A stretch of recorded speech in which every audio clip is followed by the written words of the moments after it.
என் அன்பு தமிழ் சொந்தங்களுக்கு வணக்கம். வெஜ் அண்ட் நான்வெஜ் சேனலில் இன்றைக்கி நம்ம குல்ஃபி எப்படி பண்ணுறதுன்னு பார்க்கலாம். என் சேனலை இன்னும் சப்ஸ்கிரைப் பண்ணாமல் இருந்தால் இந்த சப்ஸ்கிரைப் பட்டனை கிளிக் பண்ணுங்கள். மறக்காமல் இந்த பெல் சிம்பிளையும் கிளிக் பண்ணுங்கள். என் ரெசிபி உங்களை தேடி வரும். அதுக்கு நான் 1/2 லிட்டர் அளவுக்கு நீல்கிரீஸோட ஃபுல் க்ரீம் மில்க் எடுத்திருக்கேன். இப்போ இதை ஒரு பேனில் ஊற்றிடலாம்.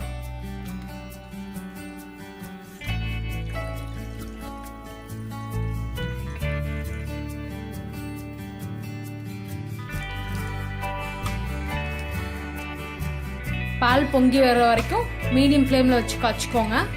குல்ஃபிக்கு ஃபுல் க்ரீம் மில்க் ஆட் பண்ணிங்கன்னா தான் டேஸ்ட்டாக இருக்கும்.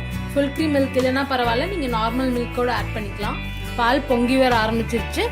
இந்த ஸ்டேஜில் நம்ம லோ மீடியம் ஃப்ளேமில் வச்சிடலாம். வச்சுட்டு மிக்ஸ் பண்ணி விடுங்க.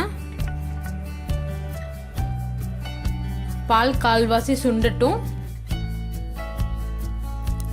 அது வரைக்கும் மிக்ஸ் பண்ணிகிட்டே இருங்க. இப்படி சைடில் ஃபார்ம் ஆகிற க்ரீமையும் இப்படி எடுத்து விட்டுருங்க.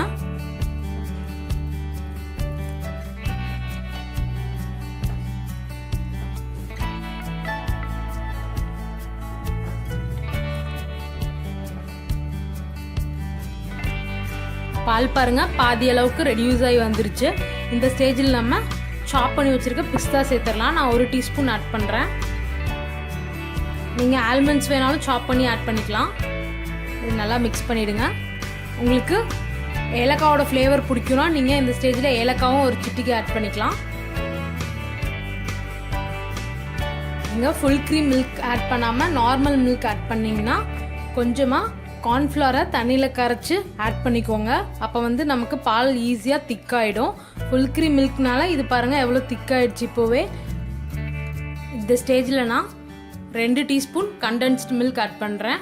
அப்போ தான் குல்ஃபியோட டேஸ்ட் ரொம்பவே சூப்பராக இருக்கும். உங்ககிட்ட கண்டென்ஸ்ட் மில்க் இல்லைன்னா நீங்கள் சுகர் கூட ஆட் பண்ணிக்கோங்க. கண்டென்ஸ்ட் மில்க் ஆட் பண்ணுறேன்.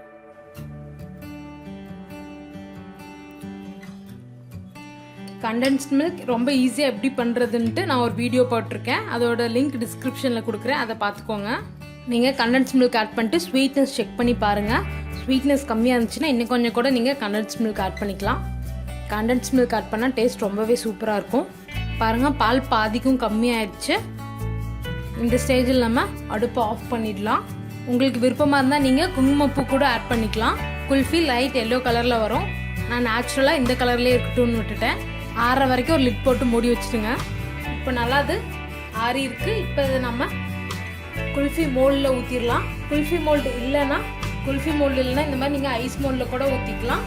இல்லைனா இந்த மாதிரி டம்ளரில் ஊற்றினீங்கன்னா உங்களுக்கு குல்ஃபி குட்டி குல்ஃபி ஷேப் கரெக்டாக வரும். அதனால நான் இன்றைக்கி டம்ளரில் ஊற்றி காமிக்க போகிறேன். நல்லா மிக்ஸ் பண்ணி ஊற்றுங்க.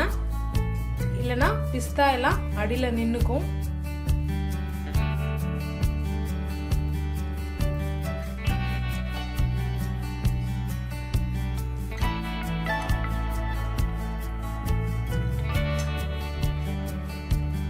இதை ஃப்ரீசரில் 8 hours வச்சு எடுத்துடலாம்.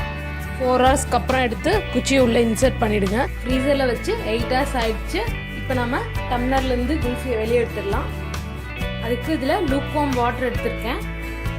இதில் இப்படி டிப் பண்ணோம்னா நமக்கு ஈஸியாக குல்ஃபி வந்துடும் வெளியே. ஒரு லைட்டாக ரொட்டேட் பண்ணி வெளியே எடுத்தால் அவ்வளோதாங்க, நம்மளோட குல்ஃபி தயார்.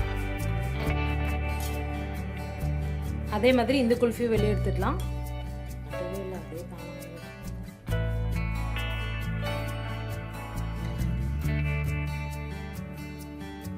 மேலே கொஞ்சமாக சாப்டு பிஸ்தா போட்டுடலாம்.